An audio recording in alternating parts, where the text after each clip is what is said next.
Alors effectivement, c'est l'année des légumineuses et je suis un chercheur INRA dans une UMR qu'on a montée à Montpellier qui est d'écologie fonctionnelle des sols ou biologie des sols, qui résulte du rapprochement entre l'agronomie et l'écologie à Montpellier. On a un fort mouvement d'écologie des plantes, le CEF. Et mon UMR est donc un pluri-institutionnel avec le CIRAD, l'IRD et l'école agronomique de Montpellier, Supagro. Et cette image, c'est pour illustrer ce rôle des légumineuses dans les systèmes agricoles. C'est un travail qui a été réalisé par des collègues en écosystème presque naturel, c'est des terres de parcours. Et assez classiquement, les agriculteurs savent très bien ça quand ils font une association trèfle-réglara. Quand le trèfle, la légumineuse, commence à être plus faible dans l'association, ils savent qu'on amène un petit coup de phosphore et ça booste les légumineuses. Donc là, ce qu'ils ont fait, c'est comme ce qu'ont fait les Australiens très massivement à l'échelle de l'Australie dans l'agronomie de leur XXe siècle, c'est d'apporter du phosphore sur le parcours naturel. Dans l'état naturel du parcours ici, la place des légumineuses est très faible, vous voyez, mais au fur et à mesure où on amène le phosphore, la place des légumineuses augmente jusqu'à être à peu près équivalente aux graminées, le reste de la flore restant minime. Et donc c'est vraiment la relation graminée légumineuse qui s'exprime, et vous voyez que quand cette interaction graminée-légumineuse s'exprime, alors la productivité de l'écosystème augmente considérablement, puisqu'on passe à peu près de 150 à 250, presque doublé la qualité, la valeur, la biomasse fourragère des parcours. Les agriculteurs savent aussi qu'on améliore la qualité fourragère, puisque les légumineuses amènent des protéines, comme pour nous, les humains. Et aussi la durabilité du système, parce qu'on sait que les légumineuses contribuent à la fertilité des sols par un processus majeur qui explique aussi cette contribution, qui est la fixation symbiotique de l'azote. Ce n'est pas le seul service, le service azote des légumineuses n'est pas le seul qu'elles apportent dans le système. Il y a d'autres services, mais la caractéristique, c'est que ces services sont soutenus par l'azote atmosphérique, donc il n'y a pas besoin de l'azote minéral qui pose tous les problèmes de l'agriculture contemporaine, ou de celle de la révolution verte. La diapo suivante, c'est juste pour illustrer que pratiquer de telles fertilisations, vous avez vu, ils sont allés jusqu'à 400 unités de P/hectare, c'est énorme, mais ça répondait encore. Ce n'est pas possible, puisqu'on est dans un contexte nouveau. On a pris conscience que les mines de phosphore sont à l'épuisement, mis à part dans le Sahara. Cette mine de Gafzak, moi j'avais visité dans les années 90-2000, elle est fermée dorénavant, et vous savez que sa fermeture a participé au mouvement au printemps arabe de Tunisie. Le mouvement syndical ici était majeur et a été à la base d'une rencontre entre les syndicats et les classes moyennes et les pauvres qui ont démarré l'insurrection, les jeunes en particulier sans emploi, bref. Et donc on est dans une situation où progressivement, la ressource minérale en phosphate sur laquelle on reposait l'agriculture depuis maintenant le XVIIe, XVIIIe siècle est à l'épuisement. Et en fait, ce phosphore, il faut comprendre que le phosphore des mines, c'est à 90%, 95% du phosphore pour l'agriculture et l'alimentation, pour la chaîne alimentaire. Et donc, il se retrouve à la sortie comme du phosphore résiduel. Et ce phosphore résiduel, il est dans les résidus d'élevage, des systèmes d'élevage, et dans les résidus urbains, les boues urbaines, nos résidus. Et la question, c'est donc le défi. Le contexte, c'est qu'on ne peut pas utiliser dorénavant des fertilisations phosphatées comme on l'a fait avant. On a vu que si on veut valoriser les services écosystémiques des légumineuses dans l'agriculture, il va falloir quand même du phosphore. Et l'enjeu que je vous propose, c'est de considérer dans quelle mesure le phosphore résiduel, ce phosphore organique, pourrait être un phosphore pour les légumineuses, parce que dans ce cas-là, comme je l'ai expliqué précédemment, l'utilisation de ce phosphore n'exige pas une utilisation simultanée d'azote minéral, parce que les légumineuses ont cette capacité d'utiliser l'azote de l'air, donc de l'azote inépuisable. En gros, donc notre défi, le défi de recherche dans lequel je m'inscris, et on s'inscrit avec Ecosol, c'est d'améliorer l'efficacité d'utilisation de phosphore par les légumineuses pour qu'on puisse obtenir ce résultat avec peu de phosphore. Alors ça, en termes agronomiques, ça se traduit par améliorer l'efficacité du phosphore pour la fixation symbiotique de l'azote. Et la question, c'est est-ce que c'est possible? Et si c'est possible, est-ce qu'en utilisant des génotypes du matériel biologique à forte efficacité d'utilisation du phosphore pour la fixation d'azote, ce que en anglais on lit PUE pour SNF, vous verrez sur la diapositive suivante. Donc du coup, est-ce que ça existe? Et si on les applique, est-ce que de fait on peut espérer ce résultat? Je m'excuse, hein, c'est un peu de science dure. Je ne sais pas, dites-moi. Mais enfin, c'est quand même du niveau terminal. Ah, c'est une plante. En plus, c'est le haricot. Donc, vous savez que le haricot, c'est même la plante modèle des instituteurs. Hein, si on fait germer une graine, c'est une graine de haricot. Donc, vous connaissez ça depuis votre petite enfance. Donc, voilà un haricot. La caractéristique du haricot, ce que vous n'aviez peut-être pas vu dans votre petite enfance, c'est que parce que c'était dans un pot de terre, hein, c'est qu'il y a un nodule, il y a des nodules. Et c'est ces nodules qui font la fixation d'azote. Alors, je ne vous détaille pas tout ce qui est la stratégie physiologique d'efficience du P, hein, elle est là. Mais c'est juste pour focaliser sur ce que j'appelle efficience d'utilisation du P pour la fixation d'azote, hein, le PUE pour SNF. En fait, c'est la quantité de biomasse de la plante, en carbone, hein, biomasse totale, sur le contenu en P, mais dans ce cas-là, le contenu en P des nodules. Et en fait, ça se redécline pour nous, quand c'est pour la FSN. Je m'excuse, je me suis trompé, PUE. C'est de la biomasse sur du P contente, du contenu en P des organismes. Hein, c'est comme ça qu'on définit une efficience d'utilisation du P pour un engrais, pour une plante. La PUE pour la FSN, donc l'efficacité d'utilisation du P pour la fixation d'azote, c'est la quantité d'azote fixée par la plante, mais en fait c'est fixé par les nodules et redistribué dans la plante. Donc c'est la quantité d'azote fixée dans la plante sur la quantité de P, mais dans les nodules. Bon, donc ça c'est la partie dure, c'est ça le paramètre clé sur lequel on travaille. La diapositive suivante, c'est aussi du dur. Enfin, je ne sais pas. Enfin, moi, je trouve ça joli et simple. Hein, c'est un nodule. Donc, voilà une section nodulaire. Hein, c'est un nodule de soja. C'est simple et c'est très, très, très compliqué. Mais déjà, vous voyez que ce n'est pas seulement un nodule, comme on l'a appelé vulgairement. C'est vraiment un organe. Et c'est un organe très, très compliqué, dont la caractéristique, c'est d'avoir sauvé ce système qu'on appelle la nitrogénase, qui transforme donc l'azote moléculaire en ammoniac. Et en fait, ce système, c'est un système du monde anaérobie. C'était donc avant que la planète s'enrichisse en oxygène. Donc, le défi, c'est d'avoir fait ici, à l'intérieur de la zone du nodule, hein, c'est des cellules qui sont infectées de bactéroïdes, c'est d'avoir fait un monde micro-aérobie dans lequel cette réaction est possible. Bon, je peux vous en dire plus, mais j'ai peur que ça se complique. C'est de la biochimie. Hein, il y a une grosse, grosse biochimie derrière. Sachez que le défi... Là où l'INRA, où les instituts placent le défi majeur de la fixation d'azote, c'est d'essayer de faire en sorte que les céréales et les autres plantes aient des nodules. Donc là, il y a un énorme effort de recherche mondiale. C'est un des sujets forts et nobélisables, je pense, de la recherche actuelle. À mon avis, c'est quand même oublié que dans la planète, il existe une multitude de plantes qui font déjà ça. Mais ce n'est pas les céréales, ni les patates. La diapo suivante. C'est juste pour illustrer qu'on a les moyens de répondre à la première question, c'est-à-dire est-ce qu'il existe des légumineuses nodulées capables d'utiliser efficacement le phosphore pour la fixation d'azote. Donc on a fait tout ce travail avec un centre international, le CIAT, sur le haricot. Donc vous le voyez ici, cette fois en culture. Et la réponse c'est oui, mais je ne pense pas que ce soit l'objet de vous la détailler, mais c'est juste pour illustrer sur la diapositive à quoi ressemble la réponse, la suivante. Vous voyez donc dans les bacs, vous voyez ici donc, on appelle des rilles, c'est-à-dire que c'est le croisement de plantes et c'est les enfants, les descendants. C'est les descendants du croisement. Bon, ça c'est pour pouvoir faire de la génétique en même temps qu'on fait cette physiologie et cette agronomie. Et vous avez ici, dans une même solution nutritive qui est une solution qui contient peu de P, peu de phosphate, vous avez ici un génotype efficace. Et vous avez ici un génotype non efficace, de part et d'autre de la distribution gaussienne des rilles. Pour nous, c'est des génotypes contrastants, et ça, c'est un outil majeur, parce qu'évidemment, c'est en faisant une analyse comparée de la physiologie et de la génétique de l'efficace et du non efficace qu'on peut espérer trouver les mécanismes et les gènes qui font ça, et qui sont ce qu'on recherche. Donc, la diapositive suivante, c'est cette fois pour essayer d'être avec vous.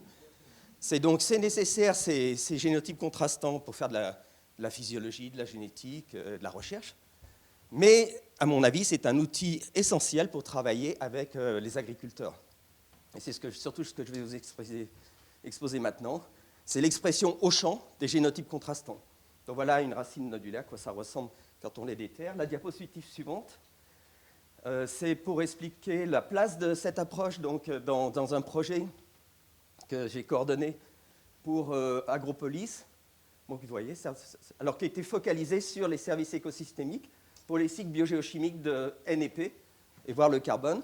Et en fait, ce que je vais vous présenter, c'est dans cette recherche dont il y a toute une partie fondamentale, ici, c'est cette articulation avec la partie terrain, donc agronomie et les acteurs, bon, ce qu'on appelle dorénavant, en ce moment, de la recherche participative ou de la recherche-action.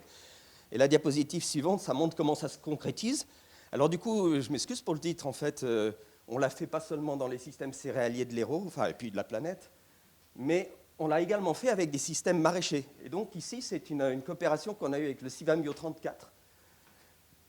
Et là, en l'occurrence, voilà à quoi ça ressemble. C'est-à-dire que, alors vous voyez, c'est des maraîchers qui sont le long de la vallée de l'Hérault, donc c'est assez proche de notre labo. Donc voilà comment ils pratiquent, ils ont des bandes de légumes. Et donc sur ces bandes, le principe, c'est par rapport à la manière dont ils travaillent avec leur propre variété, Pongo, c'est nous d'avoir introduit, sur 3 mètres, introduit les génotypes contrastants, donc dans leur culture. Donc vous voyez, les génotypes, alors juste une remarque d'importance, c'était la 2e année, parce que dès la première année, on s'est rendu compte que les pratiques de fertilisation organique étaient telles qu'il y avait trop d'azote minéralisé dans cette bande et la nodulation était inhibée. C'est un phénomène classique de la symbiose, c'est pareil pour les mycorhizes.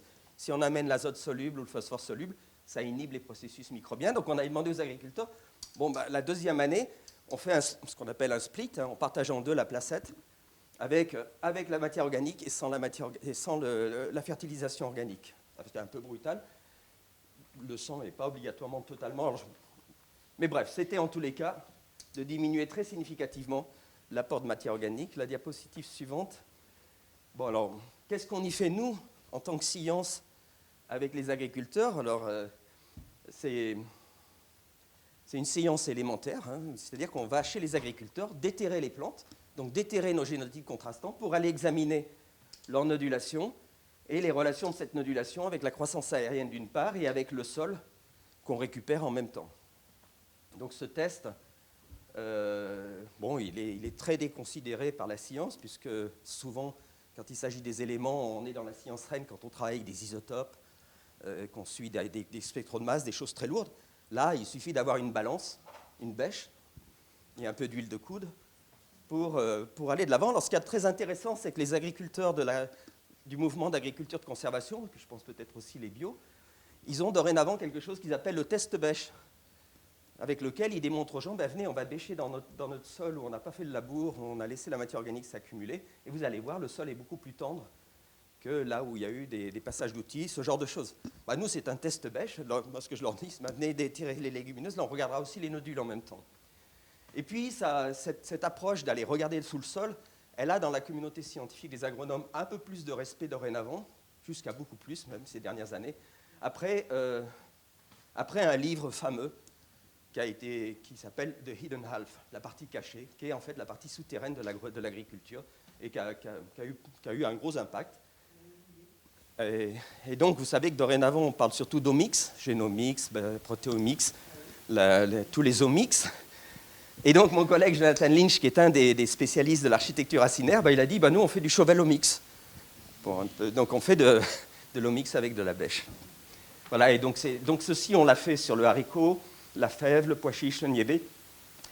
Ici, dans la région en Lauragais et dans l'Hérault, dans notre région juste à côté, et puis dans différentes régions méditerranéennes et aussi à Cuba, je pense, du monde. Madagascar aussi. Bon, la suivante. Donc, juste pour illustrer le type de résultat qu'on obtient, c'est-à-dire ici, vous avez en ordonnée le nombre de...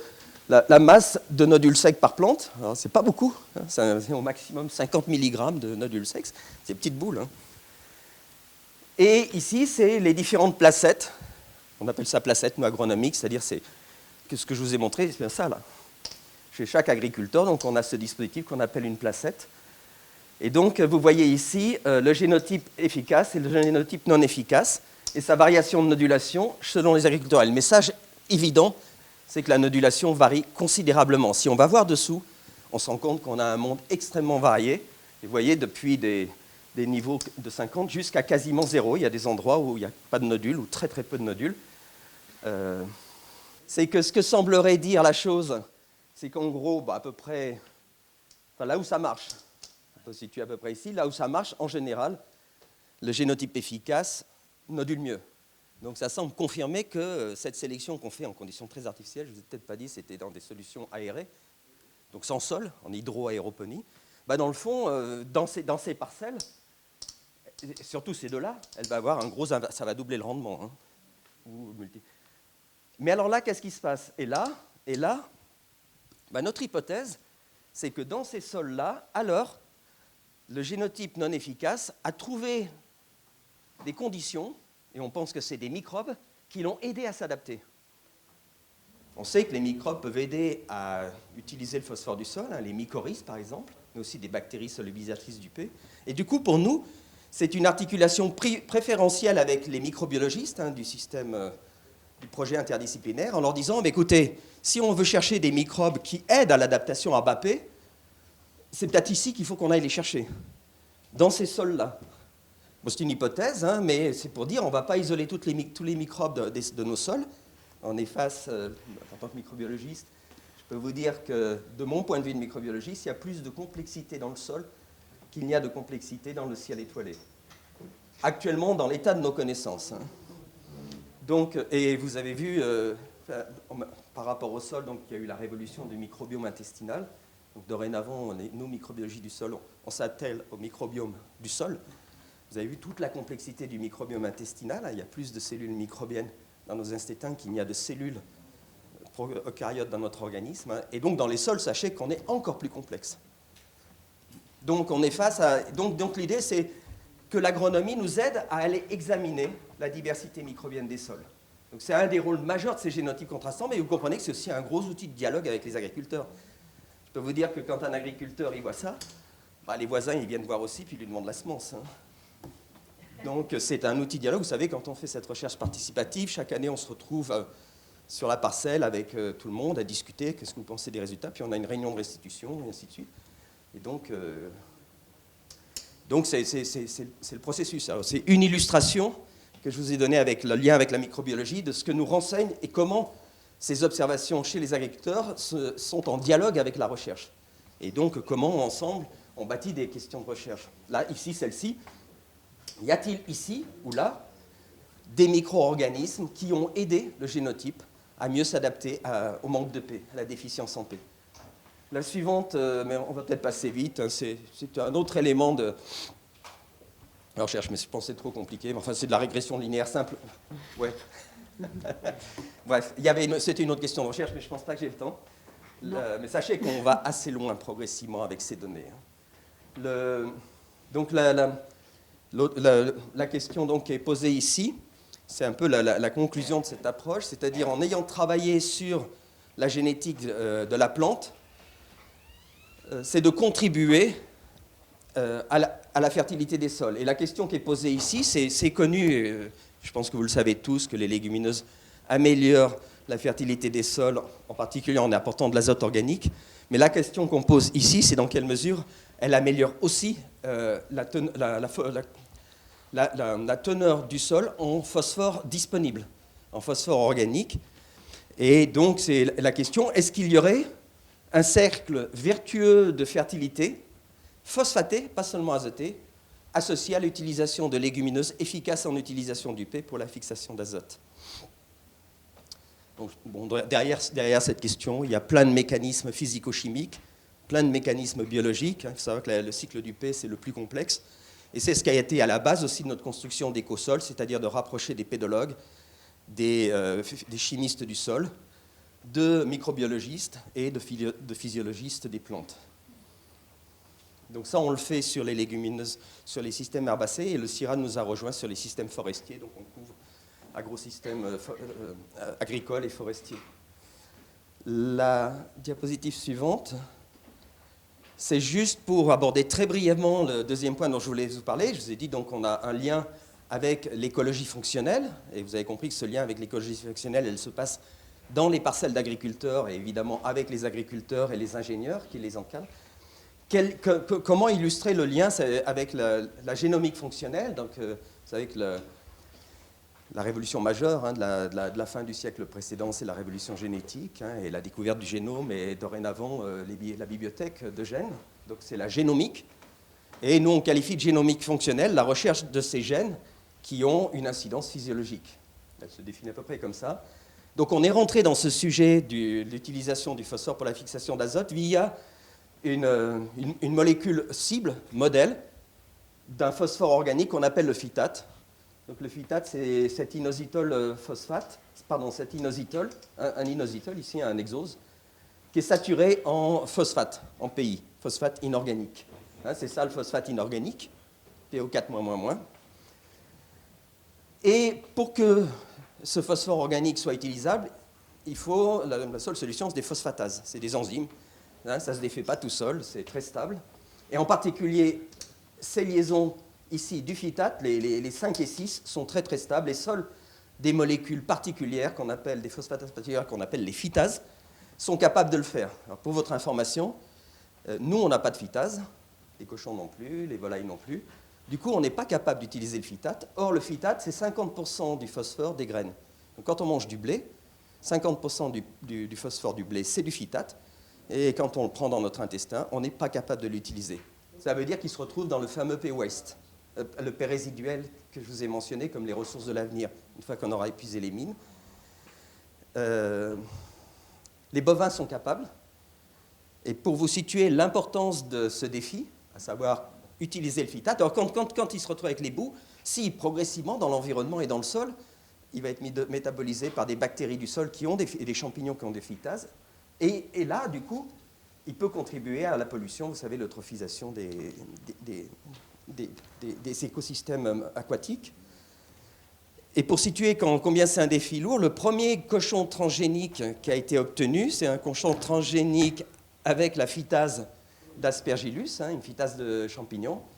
Pour vous rassurer, il y a actuellement un moratoire et au niveau planétaire, il a été décidé de ne pas utiliser le cochon transgénique à phytase, malgré toute la plus grande efficacité alimentaire, puisque lui, il est capable de valoriser ce P intestinal.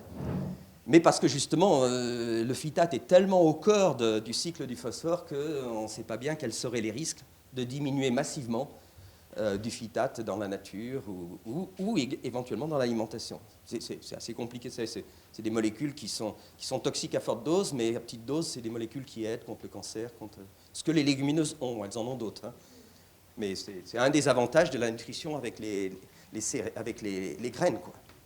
Voilà, donc on s'est posé la question, est-ce que identifier les phytases, est-ce que y a-t-il des phytases dans le système, est-ce qu'elles peuvent aider à une meilleure efficacité d'utilisation du phosphore pour la fixation symbiotique de l'azote? En tous les cas, nous, on a mis au point une méthode pour les voir sur un nodule. Donc vous voyez le nodule de tout à l'heure en section ici, avec les fameuses cellules infectées, elles sont gorgées de bactéries qui fixent l'azote. Mais c'est pas la dernière, oui. Et ici, avec cette manip qu'on sait faire, on arrive à voir où s'exprime le gène et finalement en quelle quantité. Ici, c'est dans la condition de P suffisance, sans limite de P. Et là, c'est quand on a cultivé, dans ce que je vous ai montré tout à l'heure, ça c'est les nodules de l'efficace sous P déficient. Et vous voyez tout d'un coup que l'expression génique est beaucoup plus forte. C'est un des arguments qui participe à démontrer que ça peut être un gène de tolérance, un gène qui aide à l'adaptation à cette limite du milieu. La diapositive suivante, c'est juste pour conclure que, bon, c'est pour les sciences dures, qu'il y a de nombreux mécanismes, ça ne peut pas être monogénique, on sait que c'est multigénique, et donc c'est une invitation à la communauté scientifique à s'unir pour aller examiner la diversité des gènes qui contribuent à l'adaptation en bas pH chez les légumineuses. Et comment ce travail s'inscrit dans une approche pluridisciplinaire. Bon, il se trouve que la bactérie aussi a un rôle, bon, c'est toute une communauté qui est en train de s'organiser sur ce thème, enfin que j'invite à organiser sur ce thème d'utilisation du phosphore pour la fixation d'azote. La suivante, c'est donc en guise de conclusion, c'est ce que je vous ai présenté, donc, et sur lequel j'ai insisté, où je pense qu'on se trouve avec vous en économie circulaire, dont le cercle vertueux de fertilité peut-être. C'est donc ce que nous, en agronomie, on décline comme l'écologie fonctionnelle, et ce que peut-être plus vulgairement s'appelle agroécologie actuellement. Il y a un mouvement d'agroécologie, donc peut-être là les bases scientifiques de l'agroécologie, elles sont sans doute ici dans l'écologie fonctionnelle. Et pour nous, c'est l'étude des interactions des microbes avec les plantes, hein, des rhizobia avec les légumineuses, et les paramètres du sol, le phosphore et les autres, et l'eau. Donc cette approche, elle oblige à mettre en relation différentes disciplines de l'agronomie, dont la pédologie, par exemple, mais aussi la microbiologie du sol. Et donc, j'ai essayé de vous illustrer avec les deux dernières diapos, comment il doit être possible d'articuler, d'établir un lien entre cette écologie fonctionnelle et la génomique fonctionnelle, comment l'agriculture biologique peut utiliser la génomique sans s'inquiéter de la transgénèse, sans avoir recours à la transgénèse, en utilisant la génomique pour aller piocher dans la biodiversité, toute la biodiversité utile, qui peut être utile, la repérer, voir comment la promouvoir. Donc on a, nous, des idées là-dessus, nous les spécialistes d'interactions plantes-micro-organismes, comment on pourrait promouvoir ça dans l'agriculture. Donc tout ça a fait l'objet d'un réseau FABAMED pour la Méditerranée depuis 1995, et puis en 2005-2010, ça s'est étendu à la zone tropicale avec le projet FABATROPIMED, hein, qui a été soutenu par la Fondation Agropolis. Il y a un site dans lequel vous trouverez les publications, plus de détails sur toute cette approche.